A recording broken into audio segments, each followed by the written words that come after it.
So Jim, a little biography. You were from where? Britain? I was born in Lancaster, which is in the Duchy of Lancaster, and our Duke is Her Majesty the Queen, and I grew up there. At the beginning of the war, in 1939, my father was put in command as a brigadier of the Essex coast. We had, by that time, moved to Leeds, which... What year were you born, Jim? In 1930. Okay. And Leeds was regarded as a potential target for German bombers, so that the family relocated back to Lancaster, where they'd lived for a number of years. And my mother was left with most of the time on her own with 3 boys and a girl. And my elder brother and myself were sent to Rossall School, which was on the Fylde coast, and it was a boarding school. So from the age of 8 onwards, I was at a boarding school. And the first year we were relocated to Kirklington Hall, which was in Cumberland, because the Ministry, I think the Ministry of Pensions, took over the school premises for a year. Yeah. And at the end of that year, we were relocated back to Rossall. And there I did all my education, basically, and we played cricket in the summer, and we played rugby football in the winter, in the pre-Christmas term. But in January, we played a game called Rossall Hockey, which was not like traditional hockey, and it was a bit like rugby, and we used to play on the beach. No kidding. And the sands were flat, and it went out quite a long distance, so we could mark on the sand a hockey pitch. We played that much the same as we would rugby. We had 2 bullies of 8, a couple of fly halves and a fullback. My task was usually fullback, as it was in rugby, so that was that. When I left school, I was an article clerk in Pete Marwick Mitchell, as it then was, KPMG now, and in the Manchester office. And I should say that during the time at school, the war ended, the family moved back to Yorkshire, and then we moved back to Manchester, and so I was an article clerk in Manchester, and qualified with Pete Marwick because of the fact that the UK had national service, that everybody had to do 2 years, either in the army or the mines or in agriculture. And my father, having been brought up and had fought in both the 14-18 wars, where he was wounded in France and later in Gallipoli. And then in the Second War, he was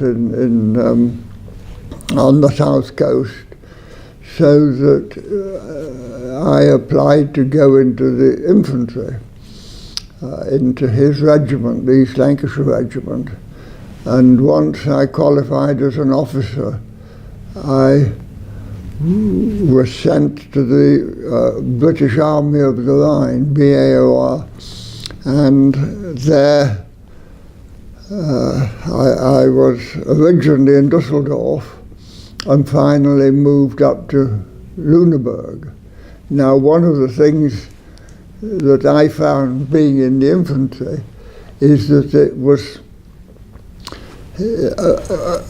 a great boon to the regiment to have somebody who was a qualified accountant on the staff, because there was a person called the command secretary who used to vet the transport section. Well, we had 100 plus vehicles of different shapes and sizes, and the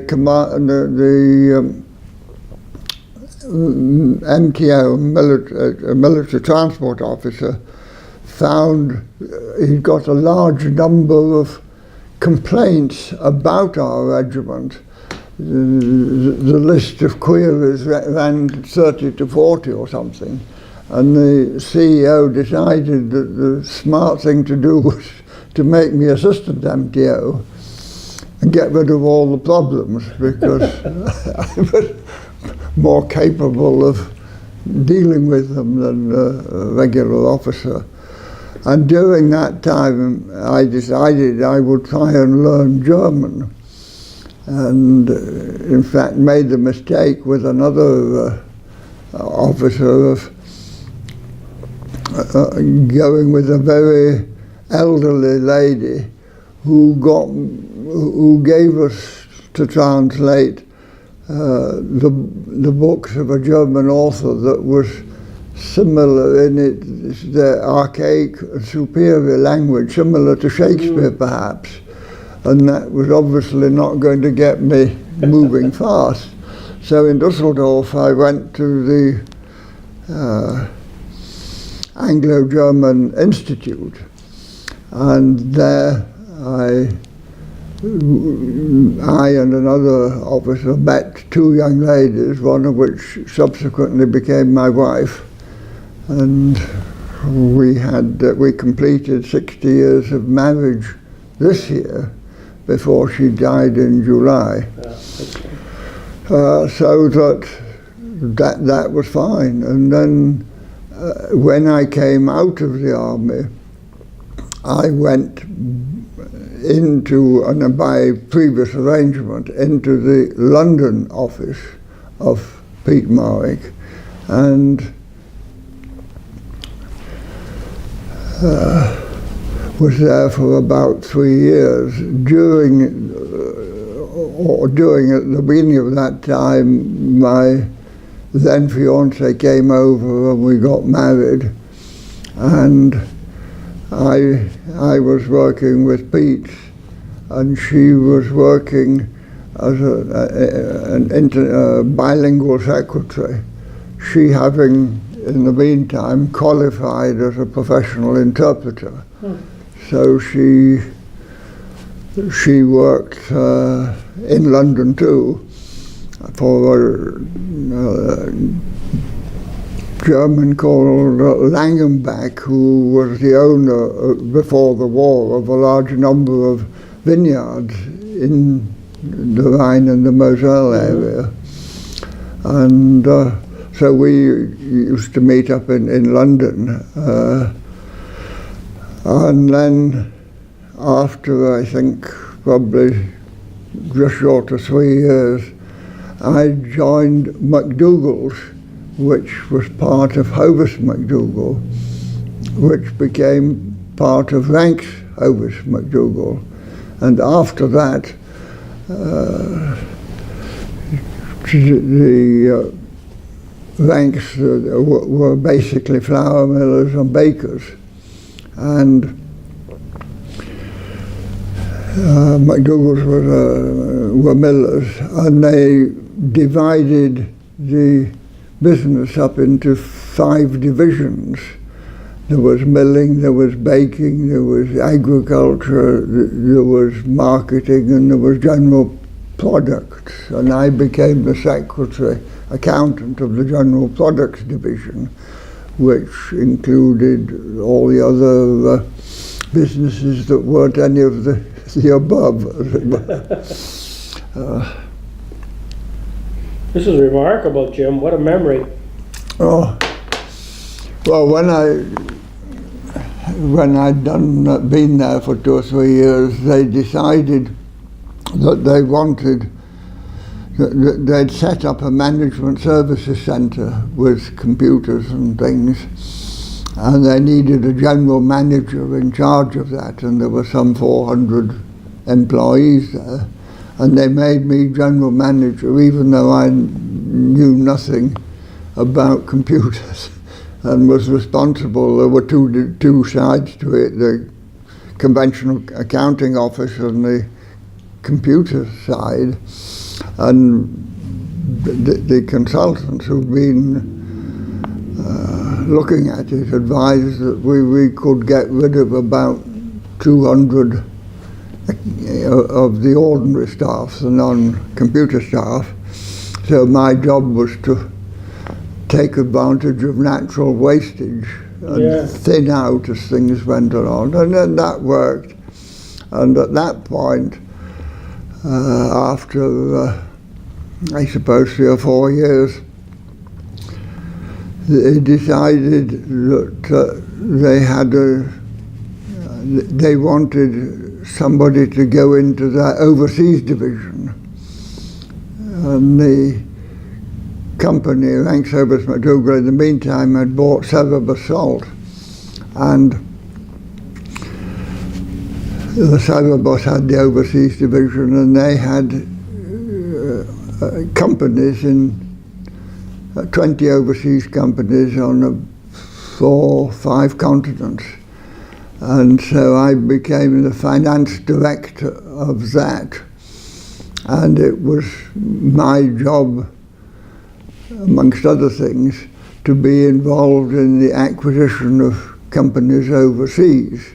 And we began by buying a company in Denmark, and then we bought one in the States, and we bought one in Canada, and in fact 2 in Canada. And that was really the job I was enjoying most, and that became too enjoyable. I got moved. The company had got a number of motor companies, dealers, and they sold cars to salespeople and through hire purchase to consumers. And the business had grown and grown and grown until it really had got a lot of money invested in it that they hadn't contemplated spending. And they finally decided that they didn't understand the business they'd bought, and that it was about time to put in over the managing director. They should put in a new managing director, which was myself. So I inherited a business with 20 plus branches all over England, and they'd got an unprecedented amount of default, and the thing was a real mess. So I spent 5 or 6 years involved with that, and it was quite fun. We at one stage had the police assisting us with our inquiries in 6 of the 20 plus branches, most of which I got rid of. And finally they decided that it was under control and I would move. So I was sent to the Harvard Business School International Management Program, which in those days was located in Montpellier, outside Vevey in Switzerland. So I did that with a view to then going back into the General Products Division with a large number of companies, products, most of which were brand leaders. And I did that for a while, and then the business we'd bought in Denmark had been managed by different people ever since we'd acquired it those years earlier. And one of my responsibilities, I was put in charge of Denmark. So every month I had to go to Denmark, Copenhagen, and again, why I was never allowed to keep the good jobs, I don't know. However, because at the time I was first in the overseas division, we had a chairman and a managing director, and the chairman was responsible for, had gone onto the main board and become responsible for our interests in the United States, and the then managing director of that part of the business had become managing director of the whole group. So when the company Red Wing in Fredonia was going through a period of financial problems, and they wanted a volunteer, and they'd previously offered me the position of finance director in Singapore, but they told, or the doctors told me, that would have been a death sentence for my wife because of all the year-round humidity. So, my wife said at the time, well, if there's anything else, I don't want to go to any of the other companies except possibly the United States. So 6 months later I said, you know, your dream has come true. They've asked me to go over to be the executive vice president of Red Wing, working for Doug Manley. And I suppose it was in late 1983 that the chief executive of the United States interests in Chicago was going down to the Red Wing Christmas party, and he told Doug as a sort of Christmas present that he was getting a new finance director, which he hadn't thought or expected. But Doug and I got on very well ever since, and in fact, both he and I worked together on buying other companies with similar businesses to Red Wing. So we bought one in Indiana, we got in San Jose, so that we got one in Philadelphia. So that I was involved mainly on that for about 4 years, and about that stage Doug was retiring, and the CEO of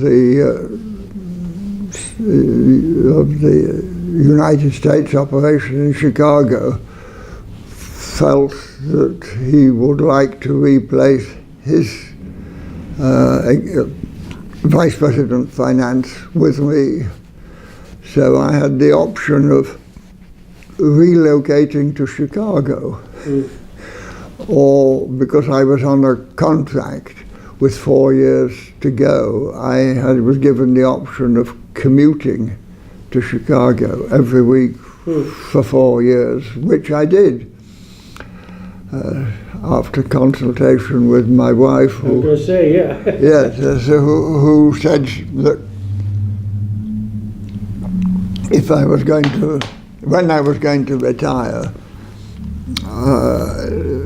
she would rather that it would be in Fredonia than in Chicago. Although it would have been the north part of Chicago rather than the somewhat troublesome south side. And at that point, we had we had 4 children. My eldest daughter was through college and was working in England. Our second daughter had got a degree at Southampton University in England, but we really wanted her over here, and she took a course in the State University in Fredonia, and subsequently a master's degree up at Buffalo. Our third child, a son, was also becoming an accountant, and with Price Waterhouse, and he decided to remain in England. And our youngest girl, Charlotte, she became a sophomore in the Fredonia High School, and she then finished there and went first to Damon and then to the college in Fredonia. So at the point of my retiring, we had 4 children, 2 of whom were permanently going to remain in England, and 2 of whom were going to remain in the States, which gave us, we thought, a free choice. And we thought it was a good deal cheaper to live in Fredonia than in the southeast of England, and so would therefore be able to travel over every year, which we did. So we retired here, and after I retired, we travelled extensively around the States and also to Europe. After leaving, after the Harvard Business School, they had a class secretary who was not regarded as being a success. I became the class secretary, and that meant that I felt it'd be fun and useful if I had little reunions about the place. In Switzerland we had 2 or 3, in Belgium, in Germany, in France, so that because every quarter I have to write an article for the Harvard Bulletin, assuming I've got any news. Yeah, what fun. So that was it. And then, as I say, we travelled a lot until about 3 or 4 years ago, when my wife's health wasn't getting any better. But this March, we celebrated our diamond wedding anniversary, and my son organised that Her Majesty the Queen sent a nice card to us to congratulate us on this feat, and her health deteriorated and she died in July. My condolences. Wow. Your paths, what a career path, Jim, my gosh. But you mentioned in passing that your career paths had caught up with Hartley Shawcross. How did that happen? Well, I was working for Rank Service McDougall, and at the time he became a member of the Rank Service McDougall board. I suspect that it was through our then Chairman, Lord Rank, who would probably have known him, and I know whenever we had to send a submission to the board, the chairman of, I was the MD, the chairman of the company, said it was like looking at the prosecutor of Nuremberg, who fixed me with a sort of a steely eye. And of course, or in fact, I didn't have any personal meeting with him, but we did have on our finance house board, we had 4 of the company's main board directors were also directors of our company. Yeah. And so that was really, of course, he was represented St Helens, which was in Lancashire, and not far from where I'd grown up or worked for part of the time. But And you mentioned, Jim, that I think in your military life that at some point, did you mention that you were stationed in Nuremberg? no, I didn't. No, No, I was stationed in Dusseldorf Okay. and in Lüneburg. Okay, I got it. Yeah. Okay, got it. Now, talk a little bit about life in Britain during the war. I know I've read some of it where children were placed in trains and left homes basically to get out of harm's way. Were you part of that process? I know you went to a private school, but was part of that just getting you out of... Well, my parents decided that my father was a full-time regular officer and going to be on the defence of the southeast coast, that we would be moving out of Leeds, which was a large industrial city, and we moved back to Lancaster, where I'd grown up. And we were originally evacuated and stayed with a family in Lancaster until my mother got a house and we went to school there. I know I went to school at 8, so that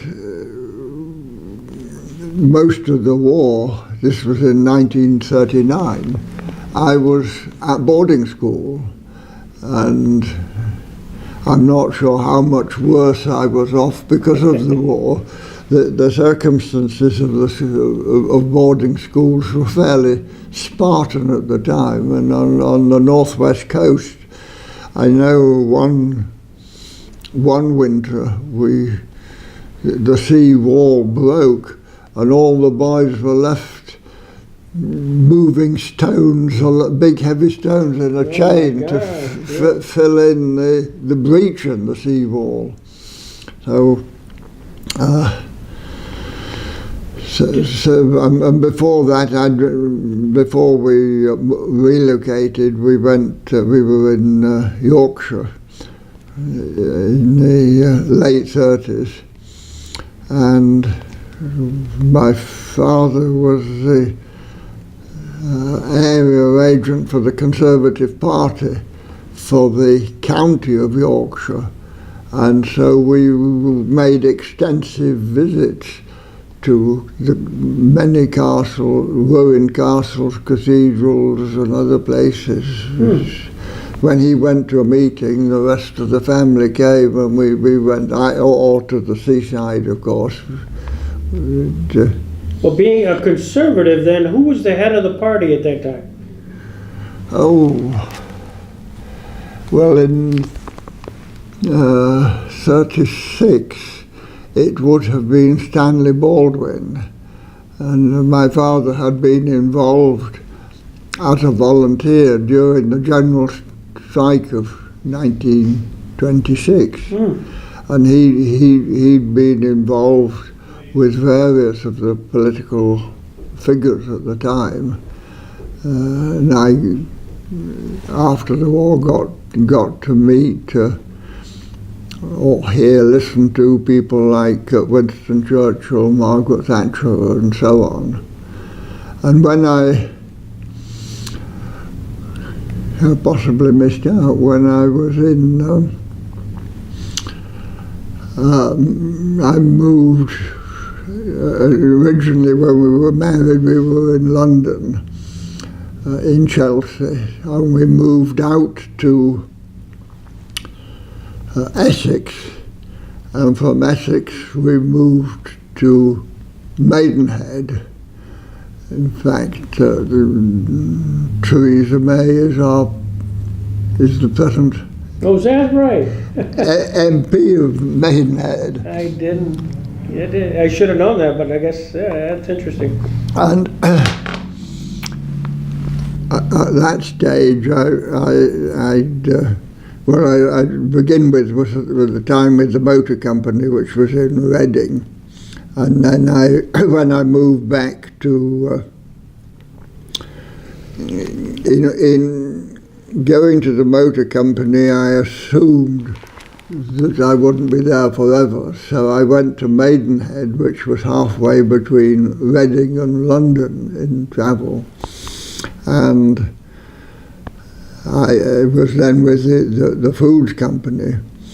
And we'd moved to Maidenhead with 3 daughters of school age, and at one point it was a convent school run by an order of nuns, and they couldn't manage it, and it was decided that the parents would try and buy the school, and I, as former chairman of the PTA, rapidly got elected with the responsibility of raising £1 million to buy the school.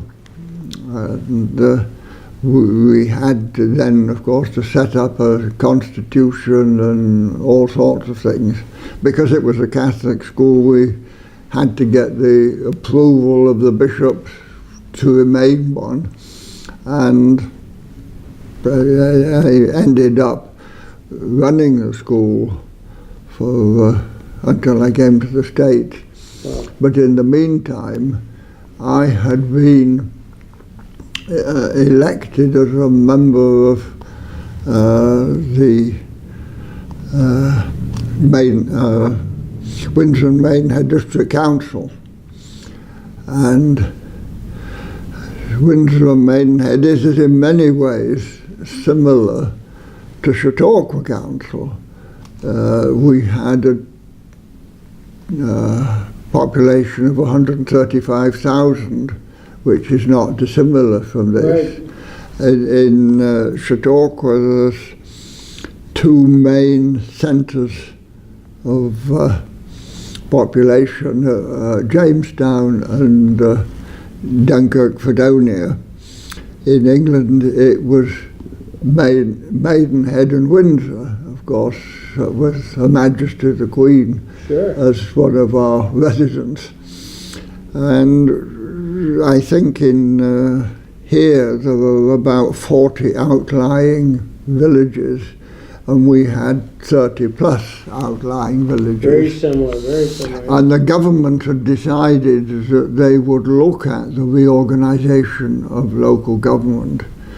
And at the beginning of the 70s, had decided that instead of having 2 big and 30 plus little councils, there was no real merit in paying for all those buildings and all that staff and so on, and they made it one. Wow. And the amount of money that was saved was prodigious, of course. It really, and it started off that on the council, the chairman of the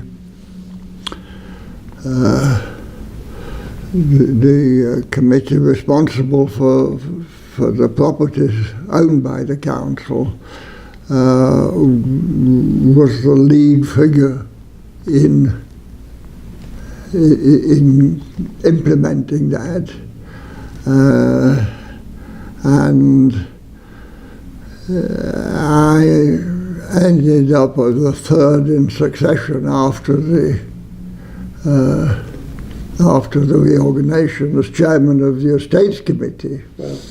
So I get amused by things like we have in Dunkirk. The college has an incubator thing. I was responsible for our incubator, Wow. but the way we did it, we bought some electricity showrooms and offices and works for about £600,000, and just worked them as they were. We had offices, we had garages and so on. And because we didn't spend any money on it, we were able to sell, to rent them out at reasonable figures to people. Yeah. And in the after we got it off the ground, we bought a bit of land and built some purpose-built things, so that those of the 30 plus companies that started, those that were successful could go to the newly built ones. Next level, yeah. And we then bought some more in Bray and put some slightly bigger ones there. And finally, having got everybody into what I call commercial things, we were able to sell the original premises for considerably more than 600,000. It's a great success story. So yes. And before I forget, Jim, because it's going to blow out of my head, your dad, you mentioned, was in the service during the Great War, 1914-18, and was at Gallipoli. Yes. Tell me about that. Wow. Well, he began in the trenches in France. He was originally went in as a second lieutenant at the age of, I suppose it must have been 17,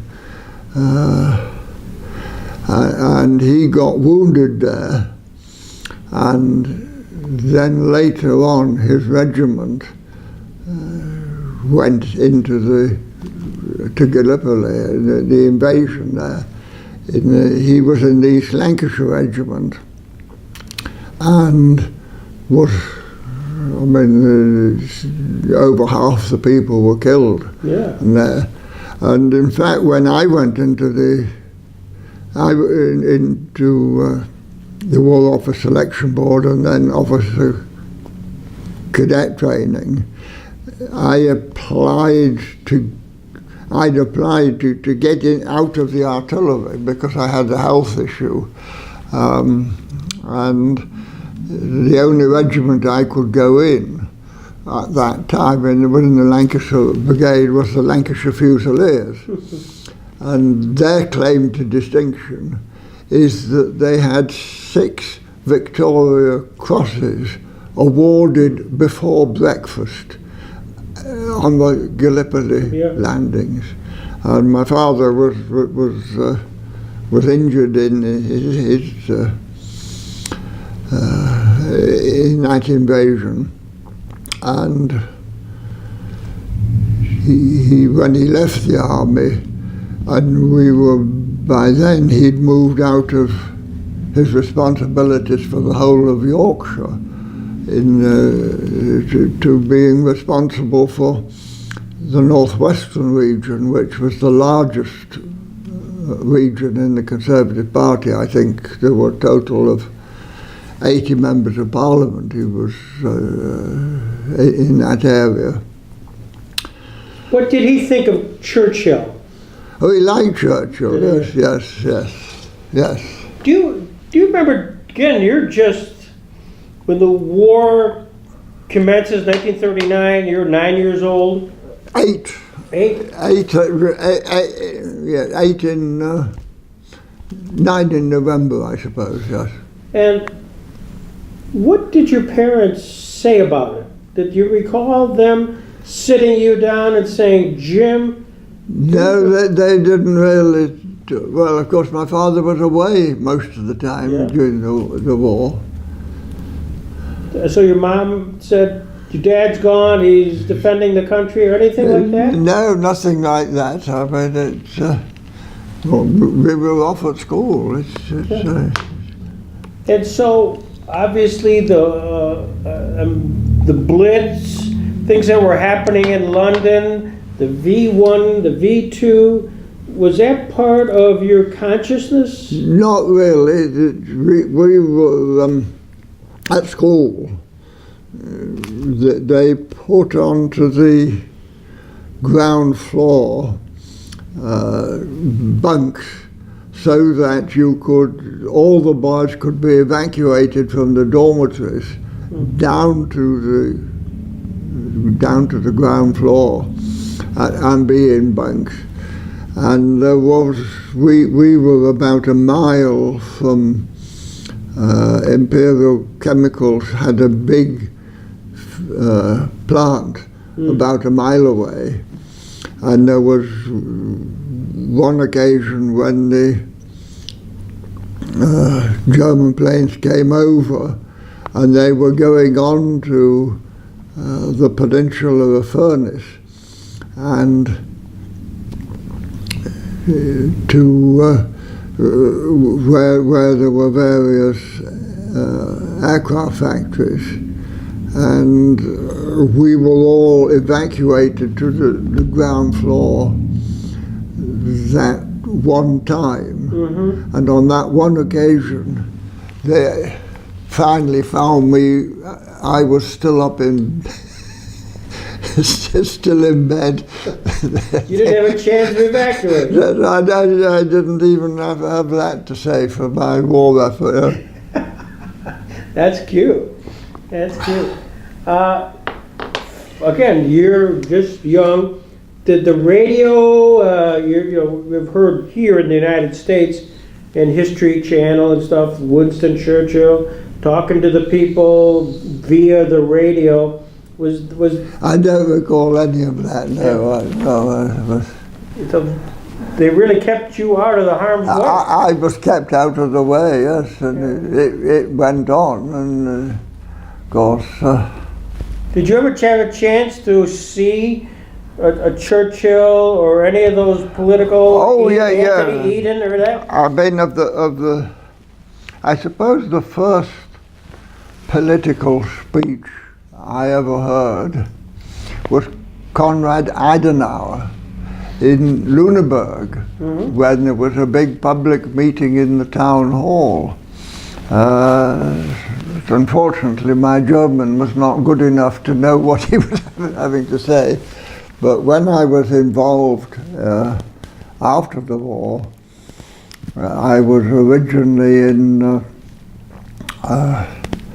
Norwood, and where our Member of Parliament was Sir John Smythe, who got a VC and was responsible in the war. He was a brigadier. He was in Burma. And we used to go to the party conferences of the Conservative Party. So I heard Winston Churchill on that occasion. Wow. And later, I suppose, I heard Lord Hailsham at a party conference, and various others. Macmillan I heard. Margaret Thatcher I've been at dinners with, in which she has been the guest of honour. Yeah. And when on my time on the council, I was on the twinning committee, so that during that time we had But we had various functions with overseas people, so we had Prince Philip as our guest on one occasion. There was somebody from the royal family doing something in the district every year. Yeah. So that I remember the council on one occasion when Prince Charles got married to Princess Di.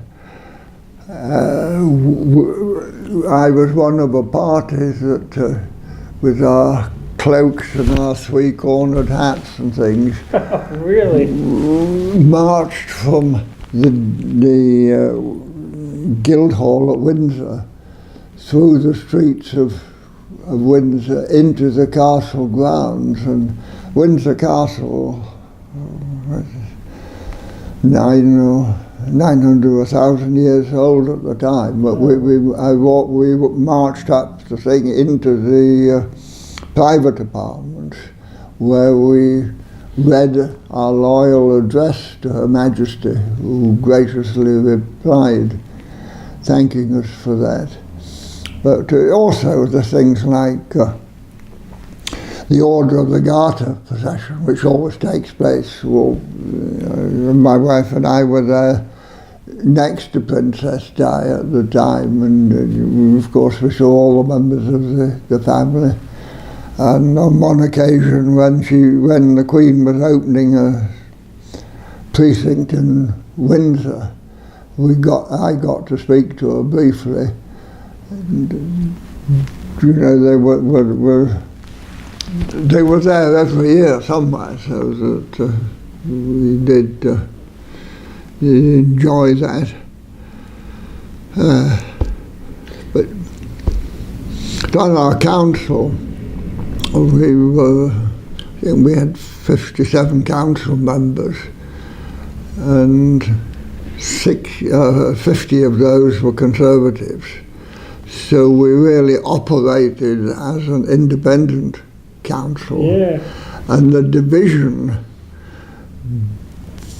between the different members of the council were those who were on the Policy, Finance and Estates Committee, which were my three committees, and those who were on the planning committees, so that whenever I was trying to build something or sell something or whatever, we had arguments with the planners who naturally didn't want us to do anything of use. Does it strike you, you just mentioned the last few minutes, your career paths have crossed with the Adenauers, the Churchills, the Macmillans, the Thatchers, Prince Phillips, the Queen, Lady Di. You realize that to me is like a wow moment. Does it ever strike you as like a unique opportunity you, Jim Rawcliffe, have had? Well, it's just sort of everyday life, really. If you were involved in politics, yes. I know on one occasion I took my wife to the House of Commons, and it was the time the British invaded Suez. And Anthony Eden was then the Prime Minister. And I thought then that he didn't do a good job in making his case. But you got that. Of course, in a constituency close to London, I had when I was chairman of the local party, we had the chairman. We had dinners in the House of Commons. So my job as chairman was to introduce Boyd Carpenter, who was a cabinet minister, who was our principal speaker. So you got to sort of meet various prominent people. Well, I'm kind of an Anglophile. I have autographs. I've actually collected autographs of all the prime ministers going way back to the 1700s. So I actually, the names you dropped, the Stanley Baldwins of the world, I get. You've got them, yeah? Yeah, so it's, I really appreciate this. Before I let you go, Jim, because you've taken up a lot of your time, but I wanted you to just give me kind of an overview of your wife's wartime experience. You mentioned that, and Yeah. I want to make sure I get it. Well, my wife was, she was born in 1929, and she grew up in Silesia, which is on the extreme east part of Germany then, and which has subsequently was given to the Poles because Russia took a part of Poland from the other side. So where she grew up is now Poland. And she would say that you could tell the German-Poland border by where cultivation stopped. They regarded the Poles as not great workers. At any rate, in January of 1945, there was her father, mother, herself, two younger children, and an older girl who was of poor health at home in Gleiwitz in Silesia. She had got an older brother and two sisters who were then grown up and were in different parts of Germany. And they were, and the reports came that the Russians were invading Germany from the east, and the family decided that it would be better to get to Bavaria, where the Americans were due to turn up, rather than to stay with the Russians. So her mother, and my wife, and the three others got on the last train out of Gleiwitz. Oh gosh. And they were for 6 weeks traveling, partly on trains through Poland and Czechoslovakia and so on until they got to Bavaria. They were in Dresden one day after the bombing, and they one day before the bombing, I think, and they were in put into a workman's hut for the night. And when they woke up in the morning, all the buildings except that had been razed to the ground. My word. And as they travelled across, sometimes they were on these transporter vehicles with a long flat base, and normally would have a tank or some other vehicle on it, but they were travelling on it. And the planes came over and machine gunned them, and they all used to jump off and go into the woods until it was all over, and bombers went by, but they were never actually bombed. And her mother had got heart trouble, so she didn't want to jump on and off all the time, so she used to sit staying on the train, saying the rosary.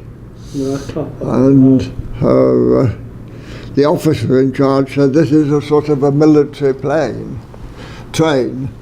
We can't have civilians on it because there's just the family. And all the troops said, don't take her off the plane. She's trained. She's responsible for Rosary.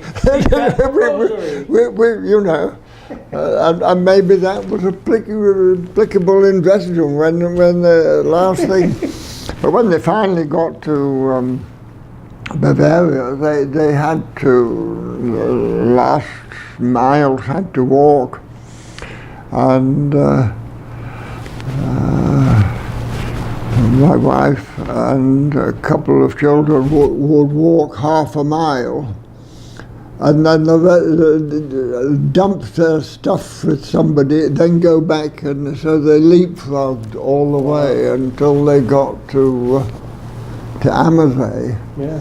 which is a lake, one of the lakes south of Munich, where they were for the rest of the war. And it turned out that finally, it got some fairly hairy stories about being there. I mean, it's funny when you read the news here in recent days, but my wife was working as a girl, as a cleaner in an officer's mess, and the commanding officer had his wife with him, she thought, but when his real wife turned up, Oh my God. had to take the photo down and put a new one up for the purpose of so. Even back then. And even back that, and on one occasion they were in an apartment house on the attic floor, and the French military came in and raped a good many of the women. And again, happily, they were on the top floor, so they got missed. Yeah. But so it was a difficult time. But after the war, when they went to Düsseldorf, the two older girls and the brother found them. They found each other. So there was father, mother, and a family of 7, all of whom survived. Great story. Somewhat troublesome time, yes. Yeah. Wow. Jim, this is unbelievable. You're incredible. From your dad being part of some. I was at Gallipoli a couple years ago. Oh. And so I really got into the whole war, and to have your dad be one of the Fusiliers that were there, to your own experience, to your life's journey, which brought you to Red Wing, Yeah. to Doug Manley, That's and to ultimately at the Dunkirk Rotary Club. Dunkirk, Fredonia Rotary Club. Yeah, Yeah. Dunkirk, well, Fredonia, it was because I'd never been in Rotary before. Doug had suggested it, but of course with companies across the states, I was never able to consistently be anywhere for. I couldn't go to weekly lunches or anything. I can see why. But then on top of that, to actually have in the hierarchy of your life at one point, one of your bosses and the board of directors being Sir Hartley Shawcross, the British prosecutor at Nuremberg, co-equal with Robert Jackson, the American prosecutor. Yes. Wow. This all comes together. You know all about him, do you? Oh, Shawcross? Shawcross? Yeah. 'Cause I did print out a couple of sheets about him if they would be of interest. Oh, I'd love it. Oh my gosh, you're terrific. I'd love to see that. Because we have some movies of him giving oh, this is great. Wow. Yeah, he died just a few years ago. His son... 101. And I always wanted to his son wrote a book about his dad, Shawcross, and he's around giving speeches, and I want to get him here. This would be Lord Shawcross's son, or maybe grandson, I'm not sure. But he just wrote a book. Well, we have some items at the Jackson Center, letters from Shawcross. He was the Attorney General at the time. And the Labour Party, yes. And he came and did the opening statement and the closing statement. So more of the high visibility part of it. Yes.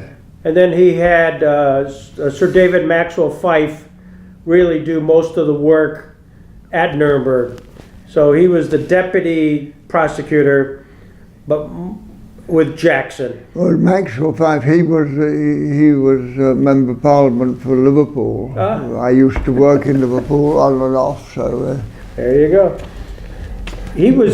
Maxwell Fyfe is the one that did such a great job on Hermann Goering, the cross-examination. Yeah. Better than Jackson. And so he was always deemed to be really one of the great legal barristers, Maxwell Fyfe. Yes, and he was, of course, in the Conservative cabinet after the war when Churchill was Prime Minister. Mm-hmm. And I went to the lying in of Winston when he was in after his funeral in the Westminster Palace. Oh, did you? No. You've been everywhere. So, well, you got involved. As I say, most of the senior members of the Conservative Party I've either heard or met from time to time, because I was a constituency chairman and with the Conservative MP. Yes. So. Wow. This is terrific, Jim. I am so thrilled that you came in today. Oh, well, you're welcome. This is a highlight for me. I seem to have been talking too long, actually. Oh, on the contrary, I could go all day, but I don't want to. I want to make sure we get you back in time. But this is terrific, and we'll stay in touch. Now I have all your contact information. Yes. And we have stuff at the Jackson Center dealing with Nuremberg and items you may find of interest, and well, love to have you come down. And certainly, as I said, my wife dictated her story to my daughter, who was temporarily mislaid the cassette, but that would have a lot more detail. Yeah, that'd be great.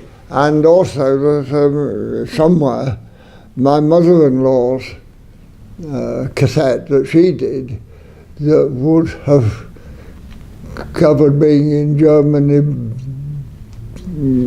before the war. At one stage, her family were, I think, were in Russia for a short time. Don't tell these people who keep investigating contacts with Russia, but she was there. And then when she was a child, the parents used to, when they didn't want the children to hear, they used to speak in Polish. So my wife had a sort of a feeling about Poles, negative, because of the fact that was the language they weren't supposed to know about. I had the same thing with my grandmother. Whenever she talked to her family members and didn't want us to hear, she would go into Swedish. Swedish, You're lost. And you really felt like an outcast. Yes. Clearly they weren't telling you what they were saying, which would have been nice. They just would talk for like 5 minutes and you were out. And you were out, yeah. Wow. Well, great. I'm going to give you my card, Jim, just so you have that as well. And do you want the newspaper, by the way? No, I was just looking at it.